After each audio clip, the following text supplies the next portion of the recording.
So I have like 4 questions and a surprise question at the end. Surprise, yeah. So it's gonna be a little bit unexpected, but like the first thing that I would like to ask you is, who are you? Before I answer who am I, Yeah. let me share this, amigo. I'm a Okay. very structured person who even plans for the surprises. So now you've caught me unawares saying there's a surprise question. I love it. I'm just kidding. I'm just having some fun with you. It's so delightful, Carlos, that we were chatting, we were talking, and you've taken an idea, just a chat, and you've created an entire podcast. Absolutely awesome. Number one. Number two, I have to say this on live. I love your brand. I love the name Unstoppables. I know I've shared this with you, but for the audience out there, Unstoppable brings out everything that one can think about from an empowerment, self-development, self-belief aspect. So, my brother, awesome. You just shown how ideas become, valuable through that action that you've taken. I'm honored to be here.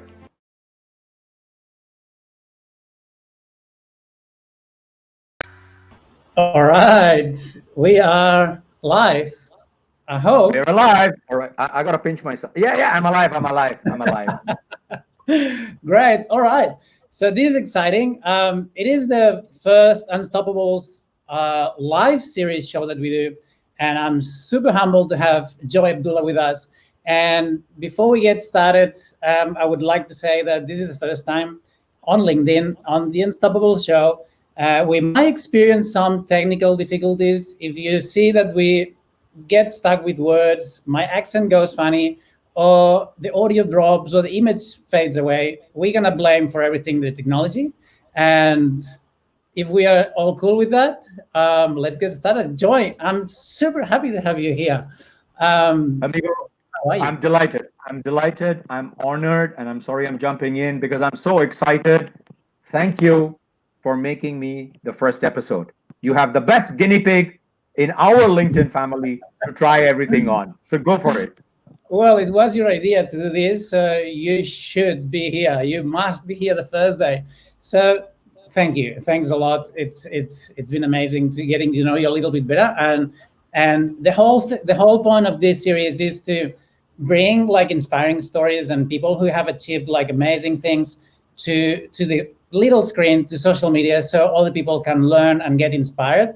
And I was talking yesterday about the life of Sylvester Stallone, which is one of my role models when it comes to his willingness to succeed. And when I was talking to you the first time, I was like listening to you like amazed, So I have like 4 questions and a surprise question at the end. Surprise, yeah. So it's gonna be a little bit unexpected, but like the first thing that I would like to ask you is, who are you? Before I answer who am I, Yeah. let me share this, amigo. I'm a Okay. very structured person who even plans for the surprises. So now you've caught me unawares saying there's a surprise question. I love it. I'm just kidding. I'm just having some fun with you. It's so delightful, Carlos, that we were chatting, we were talking, and you've taken an idea, just a chat, and you've created an entire podcast. Absolutely awesome. Number one. Number two, I have to say this on live. I love your brand. I love the name Unstoppables. I know I've shared this with you, but for the audience out there, Untouchables, we know the movie. Expendables, we know the movie. Unstoppable brings out everything that one can think about from an empowerment, self-development, self-belief aspect. So, my brother, awesome. You just shown how ideas become, valuable through that action that you've taken. I'm honored to be here. Now, Thanks, man. Thanks. so who am I? Great question. Let me, a lot of people create decisions, create judgments by perceptions. So when you Yeah. look at this handsome mug, right? A lot of people says, Indian. A lot of people says, when they hear me, they say, there's something wrong here. Either he spent a few years in US and he's Indian, or the otherwise. Bottom line, I'm diversity. And why do I say I'm diversity? Is simply this. I have a mini UN literally in my immediate family. I'm a British national. I'm of Indian origin, born, brought up partly in UK, across India, subcontinent, and the last 20 years settled and living in Malaysia. My two Wow. elder kids, they're Indian. They're Indian citizens, Indian nationals. My wife is Wow. Malaysian, and my two younger kids, my two younger boys, they're Malaysian. So diversity, hello, personified, right here at home. That's where it starts. That's part of who I am personally and individually. Professionally, I'm a Yeah. strategic marketing specialist, and I have a mission. After a 32-year corporate career, my mission is simply to humanize business by Love it. helping and showing businesses how valuable an engaged community can be for their brand. And I'm working on it. It's a 3-year journey. Love I'm working on it. Part of that story is out on my LinkedIn feature under Becoming You, an opportunity that I had to be part of a group of 6 co-authors sharing bits and pieces of their life's journey. So Love that's who it. I am. I'm Joy. Mission is I humanize business. If you come in contact with me, you're going to have a 0 or a 1 in terms of feeling. You'll either love me or you'll hate me. If you hate me, that's your problem, not mine. If you love me, that's my problem. I got to make sure we stay engaged. Yeah, sure. Who could even hate you? I don't know. Send them to me. I'll take care of them. Um, Yeah, so, you'd be man, you've surprised. been busy. You've been busy. Um, you've co-written a book, and I think that some of the co-authors of this book are going to be here in next show. So that's great. So thanks a lot. I mean, look, if I think it fits your mission, what you do. Like you are one of these people that you see them, you see people online, and you see them on social media, and you never know who's behind the screen. And sometimes you build yourself a perception. These people has a lot of followings, is an influencer, and you might feel like you're gonna find someone cold behind the screen. But when I jump on a call with you, it was like if we had been friends for our entire life. It was amazing, and it when the conversation flows and this kind of vibe, you can really feel it. So Yep. thanks for that. I've got a second question. I'm You all ready? yours. Yeah, I'm all yours. So look, I would love to know, and I know that you're busy with a lot of stuff, but I would really like to know what is the most important project that you're working at the moment, and what inspires you, what keeps you busy at the moment. Thank you for asking me that, Carlos. Now, put your mic on mute because I'm going to take the next 3 minutes. So don't jump in. No, I'm just Okay. kidding. I'm just kidding. If you don't listen, then there's no need for me to speak. Yeah, Just, the mic I is think here. I think shout out to a few people, including my brother Joseph Sahib, who's really there on the chat box commenting away. I can't respond to those comments, but love you guys. I'm seeing quite a few people jumping in. So kudos to you, Carlos. Thank you. Now, let me the most important project. COVID, as we were discussing prior to this podcast being formed and everything, a lot of people have a lot of stress and a lot of downturn from COVID. I do too. To be very honest, I'll throw out a figure out there in a short while. I have lost 24,000 US dollars worth of actual physical work in the first half of this year. And I know you've shared some content, you've showed how you've ramped up your business and everything, but there's two choices when you have that happening to you. The choice number one is you actually let that get under your skin and say, oh, darn, I'm dead. And that's a downward spiral. Or you have the choice to say, it's part of life. It happens. It's the unknown. Now, what do I learn from it? And this is where I'll connect it back. 3 years ago, I came out of corporate. I was a typical corporate professional, Carlos. You've been there and you coach a lot of people. You'll know this. I said, I got 30 years of experience. I'm a marketing wizard. I've gone through marketing from the era of electronic typewriters to Slack and WhatsApp and whatnot, right? I can get a job. 10 months, I was reduced emotionally and mentally. I was reduced to an absolute wreck. I was probably just a level away from a real nervous breakdown, demolishing of self when the penny hit me. What hit me was my mission. I said, what is it that I'm really passionate about? And my passion was, how do I show businesses that people are not a number? Employees that you hire are not a cost, they're not a number. They're a human being, which means they're intelligent, they're creative, they're emotional. If you harness that intelligent, emotional, and creative, boy, oh boy, that's your biggest resource you're investing in. So if you develop that person, becomes a brand spokesperson, becomes your, community manager, becomes the person who, even after they leave you, shout from the rooftops, this is where I learned my craft. So, employee engagement, employee experience, all of that comes into that.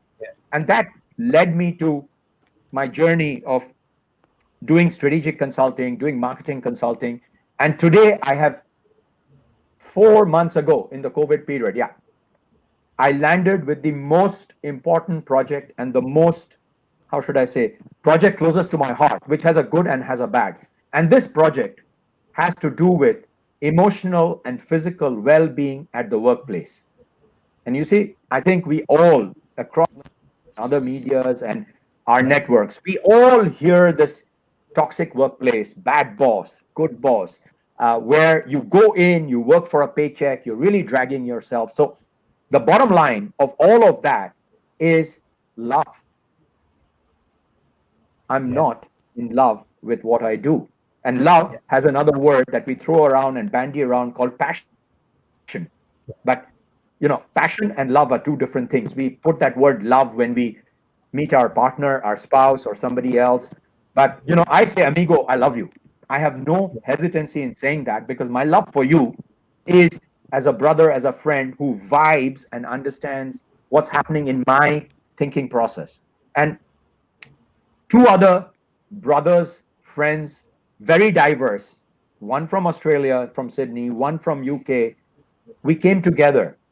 They come from specific expertise to create this physical and emotional well-being project, which, it cuts across industries, it cuts people, whether you're a housewife, you're a college student, whether you're a coach and you're, 10 hours a day, you're actually helping people, whether you're a small businessman, doesn't matter what you are professionally. The common denominator that tags all of us is the energy that each one of us have as a human being. And I'm going to digress slightly because it's coming a bit from the left field. A lot of professionals don't understand that our energy is a reason of nutrition, biology, and mindset. These are the three corners that are there. So the project that we brought and is going to roll out, it's slated for a launch around 7th, 8th of October. We might be plus minus 2 or 3 days. We are bringing a wellness program for energy deficient professionals. And let me clarify what I mean by energy deficient professionals. It's people who feel run down because the cognitive mind has, I'm overweight, I'm underweight, I've got cholesterol, I've got stress, I've got anxiety, I'm just overwhelmed with everything that's happening. If you are somebody who feels you are not getting enough out of your 8 hours, 10 hours, 12 hours, 17 hours a day, come talk to us when we roll it out. Where will you find out about it? Keep an eye on Carlos's profile, keep an eye on my profile, click with me on LinkedIn. You'll know more about it. That's what I'm working on right now, Carlos. That's the baby for the rest of the year. You know what I like most out of everything you said? Go ahead. The passion that you put into what you do. And look, this is the kind of energy that you want to put in, and humanizing businesses and doing what you do and working with people, not with numbers. it is something that's powerful. Like I was thinking about that today, and I was actually thinking about my next LinkedIn post, right? And I was thinking that back in time when I got into corporate and I started working in the industry, and to me it was all about numbers, and I didn't care about people. I was a dickhead because I thought it was all about pushing, and always with my face up. So anyway, thanks for doing that, and I really this is an amazing work. Thanks for Thank you so sharing much, it. Carlos. Pleasure. I mean, if we don't have passion or love, as I said, if you don't love what you do, you're not going to be giving it the 100% of excellence that you can. So simple Absolutely. equation, we all know it. Yeah. Man, I love how you make things simple. I love it. One tricky question. Go ahead.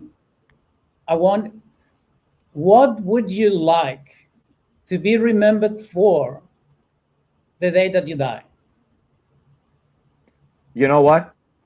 Probably I'm one of those very few people who have a funeral speech. I get into an area which is touchy, but from our faith perspective, we don't have funeral speeches and everything. But if if my kids, my wife, somebody were to say a few words or were asked to say a few words, they have two sentences they have to say. Joy came to give joy personally and professionally. And Joy wants to be remembered for his integrity, the helping attitude that he always has with everyone that he meets, and most importantly, for the kindness that he showed in understanding or trying to understand people. And that's Man, it. I love it. I love it. I think you're doing pretty fucking well then. Well, you just come on, edit that out. It's live. Carlos, thank you, amigo. I'm happy. I have tons of. That's not my mic drop. That's a silent expression so the viewers can make out what I said. Happening and stressors happening. But the choice of looking at what makes you happy without using cliches is within you. So, Yeah. what am I happy about? I'm happy about having a family and a partner, a wife who loves me, respects me, and my kids run up to me. My elder two kids settled in Germany, in Berlin, and Munich. They call every night. I mean, if I miss a night, 4:30 their time, 10:30 my time. The next day when I wake up, I have this flurry of WhatsApp messages with, I'm at that age point where they're very worried I'm going to kick the bucket. What they don't know is I've got Rocky 5 building up. Sly is our favorite guy, right? I got Rocky 5 building on the back, and boxing is a passion. So, yeah, that aside, just happy that I have life, happy I get every day to do something and look at the opportunities like this. We spoke 2-3 weeks ago, and here we are. It's an opportunity, and man, I'm grateful. These things can't be evaluated in money. That's a stupid parameter. Money is a way to measure things, but definitely happiness it's not compatible with that. I love it. Correct. I like one story that Tony Robbins always explains in his seminars on UPW and whatnot. And he says he was talking to someone, and this guy was very happy. And he's like, "What's your secret? Why are you so happy?" He's like, "Well, if one day above the ground, it's a reason to be happy." So he didn't need much. So he was we can be happy with the simple things in life. So yeah, family and this connection, this is definitely a great one. Thanks for sharing that. Okay, we got the last question. Oh, sorry, go on. Sorry, Carlos.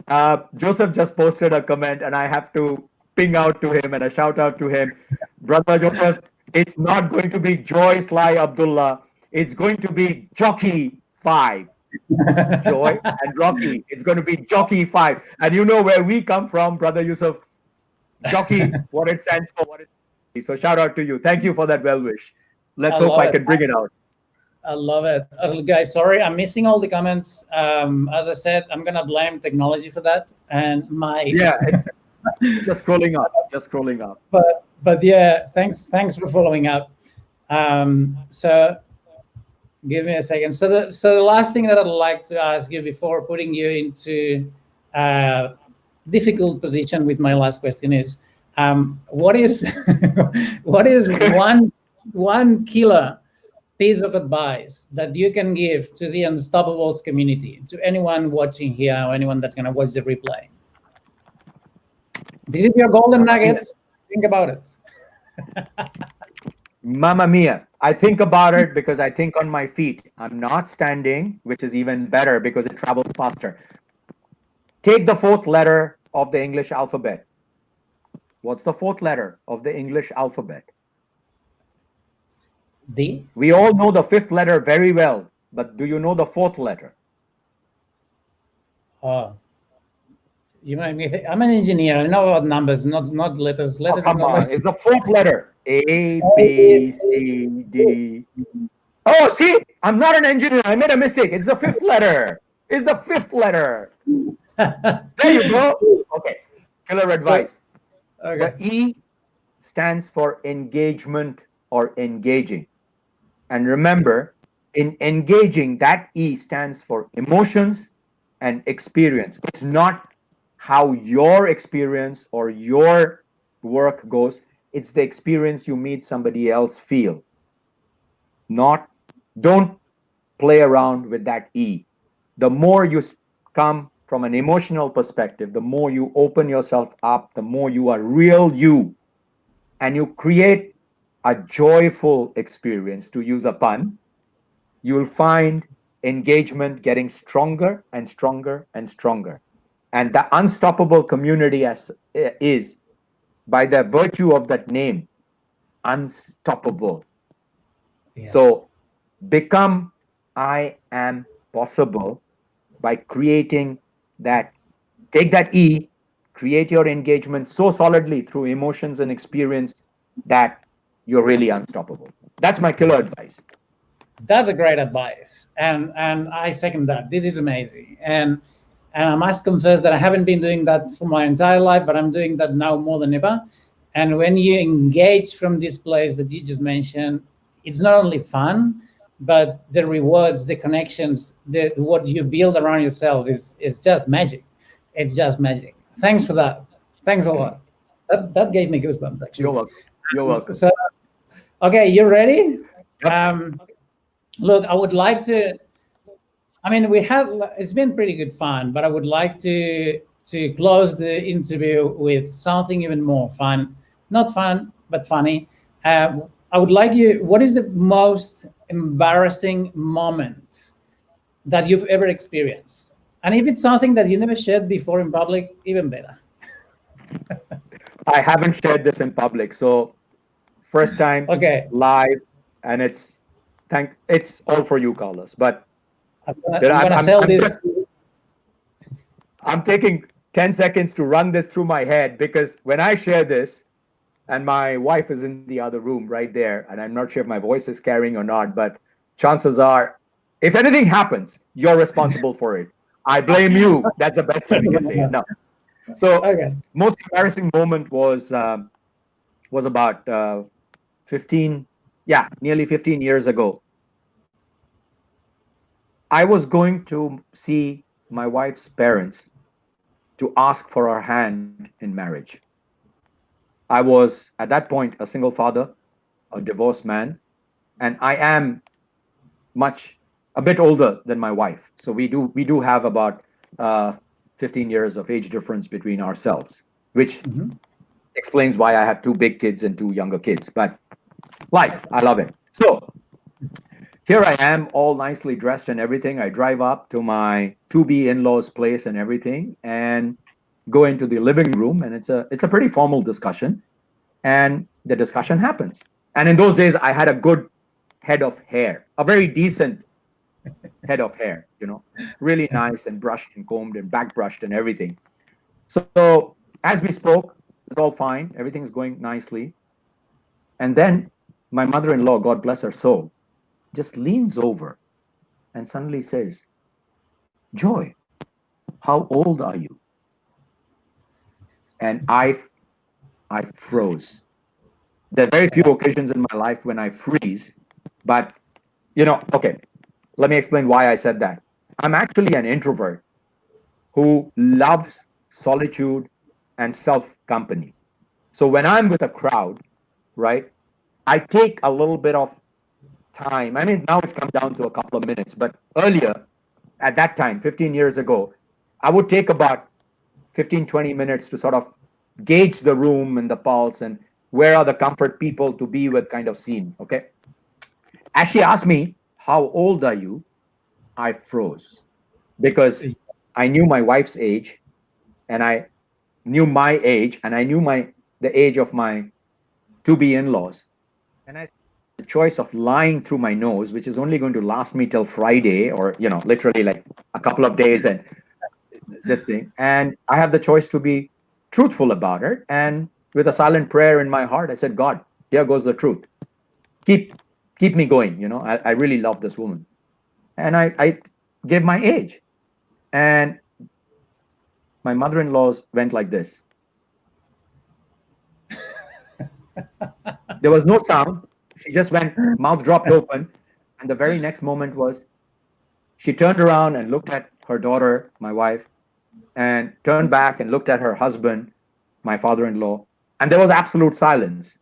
And you could cut that silence with a long bread knife or whatever, really, or even a butchering knife.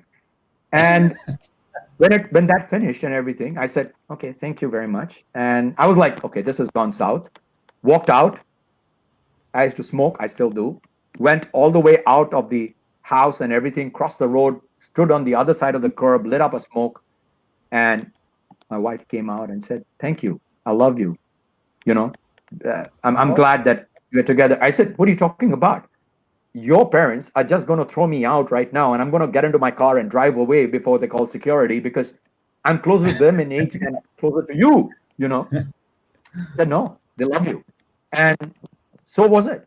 Though what was an embarrassing moment at that point in time, being asked for my age, and I really wanted to get the hand of my wife. To me, that was my biggest embarrassing moment. I survived. It taught me a big lesson. Just for the rest of the audience, what do you think is extremely embarrassing at that present moment? Tomorrow, that becomes a very strong lesson in resilience and authenticity. I'm sorry to use the jargon word here, but that's the best way I can put it. So that's my story. That's my most embarrassing moment in life. Besides the other ones, I cannot share on live. They're censored versions, amigo. I'm happy to share it with you on a, when we do our mano a mano separately, but not on live. Next time. Yeah, I can tell. It could be a very embarrassing moment, but it's an embarrassing moment with a happy ending and a learning lesson. So hey, that's a good deal. Absolutely. All right. So we made it to 11:30 in Spain. I guess that it's 5:30 p.m. in your place. That's right. We kept that thing pretty much on time. That's amazing. It's been an absolute pleasure to have you here. And hey, I'm looking forward to the next one already. I know. Thank you so much, Carlos. You've been a delightful host. Love the questions that you've asked, and it's been a pleasure to kick off the Unstoppables live show. Thank you for having me on it. Thanks a lot. And just for the audience, we don't have an outro video. We have an intro, but I forgot about the outro. So probably the next next show we'll have one ready. Thanks everyone who is watching, and I hope you guys enjoyed. And I'll see you next week. Thanks, Joy. I appreciate you. Love you. Bye-bye. Take care, Carlos.